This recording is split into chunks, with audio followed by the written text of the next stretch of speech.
ವೀಕ್ಷಕ ಪ್ರಭುಗಳೆಲ್ಲರಿಗೂ ನಮ್ಮ master master YouTube ಚಾನಲ್ಗೆ ಸ್ವಾಗತ ಸುಸ್ವಾಗತ. ನಿಖರ, ಸ್ಪಷ್ಟ, ಸಾರ್ವಕಾಲಿಕ ಸತ್ಯವಾದ ಜ್ಯೋತಿಷ್ಯ ವಿಷಯಗಳಿಗೆ ನಮ್ಮ ಮಾಸ್ಟರ್ ಮಾಸ್ಟರ್ ಯೂಟ್ಯೂಬ್ ಚಾನಲ್ ಅನ್ನು ದಯವಿಟ್ಟು ಸಬ್ಸ್ಕ್ರೈಬ್ ಮಾಡಿ, ಲೈಕ್ ಮಾಡಿ, ಶೇರ್ ಮಾಡಿ, ಪ್ರೋತ್ಸಾಹಿಸಿ, ಬೆಂಬಲಿಸಿ.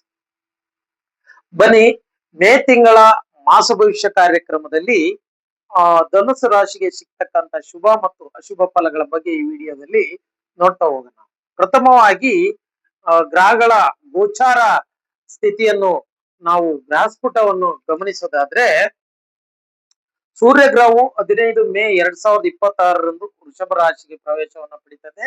ಇದು ಜೂನ್ 15ನೇ ತಾರೀಕಿನವರೆಗೂ ವೃಷಭ ರಾಶಿಯಲ್ಲೇ ತನ್ನ ಪ್ರಯಾಣವನ್ನು ಮುಂದುವರಿಸಿದೆ. ಇನ್ನು ಬುಧ ಗ್ರಹ 15 ಮೇ 2026ರವರೆಗೆ ವೃಷಭ ರಾಶಿಯಲ್ಲಿ ಪ್ರಯಾಣವನ್ನು ಮುಂದುವರಿಸುತ್ತದೆ.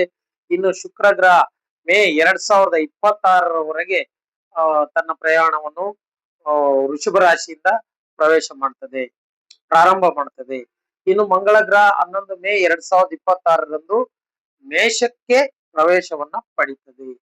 ಈ ಒಂದು ಗ್ರಹ ಸ್ಥಿತಿಗೆ ನಾವು ಧನಸ್ಸು ರಾಶಿಯವರಿಗೆ ಶುಭ ಮತ್ತು ಅಶುಭ ಫಲಗಳನ್ನು ನಾವು ನೋಡ್ತಾ ಹೋಗೋದಾದ್ರೆ, ಪಂಚಮದಲ್ಲಿ ಮಂಗಳ ಸ್ವಲ್ಪ ಅಶುಭನಾಗ್ತಾನೆ. ವ್ಯಯಾಧಿಪತಿಯಾಗಿ ಧನುಸ್ಸು ರಾಶಿಗೆ ಪಂಚಮದಲ್ಲಿ ಇರೋದ್ರಿಂದ ಸ್ವಲ್ಪ ಅಶುಭ ಆಗ್ತದೆ. ಏನು 50-50 ಅನುಪಾತದಲ್ಲಿ ಶುಭ ಮತ್ತು ಅಶುಭ ಫಲಗಳು ಧನುಸ್ಸು ರಾಶಿಯವರಿಗೆ ಸಿಗ್ತಕ್ಕಂಥದ್ದನ್ನ ನಾವು ಕಾಣಬಹುದು. ಇನ್ನು ಧನುಸ್ಸು ರಾಶಿಯ ವಿದ್ಯಾರ್ಥಿಗಳಿಗೆ ಶುಭ ಆಗ್ತಕ್ಕಂಥದ್ದನ್ನ ನಾವು ಕಾಣಬಹುದಾಗಿದೆ.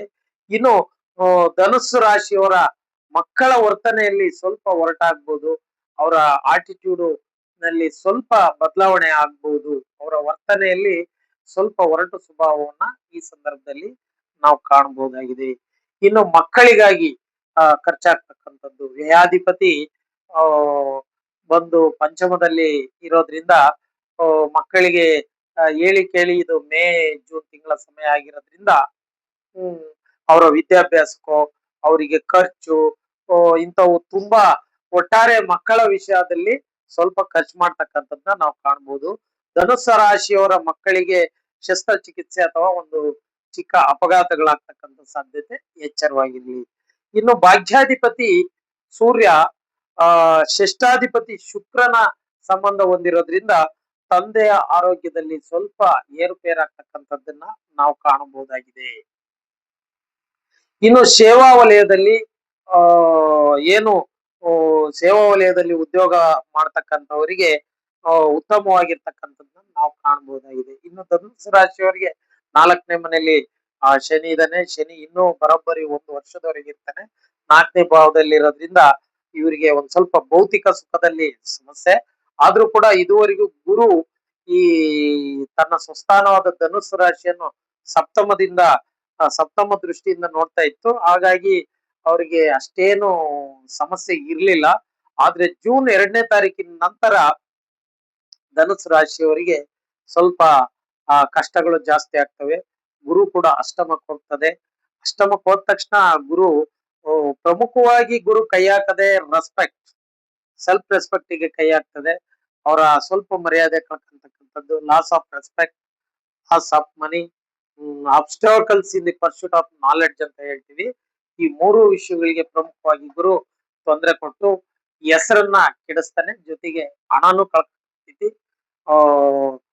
ಗುರುವಿನ ಅಷ್ಟಮ ಇದರಿಂದಾಗಿ ಹಾಗಾಗಿ ಧನುಸ್ಸು ರಾಶಿಯವರು ಸ್ವಲ್ಪ ಎಚ್ಚರಿಕೆಯಿಂದ ಇರ್ತಕ್ಕಂಥದ್ದು ಉತ್ತಮ.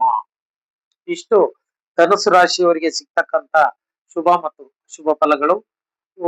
ಈ ವಿಡಿಯೋ ಇಷ್ಟವಾಗಿದ್ರೆ ದಯವಿಟ್ಟು ಸಬ್ಸ್ಕ್ರೈಬ್ ಮಾಡಿ, ಲೈಕ್ ಮಾಡಿ, ಶೇರ್ ಮಾಡಿ, ಪ್ರೋತ್ಸಾಹಿಸಿ, ಬೆಂಬಲಿಸಿ.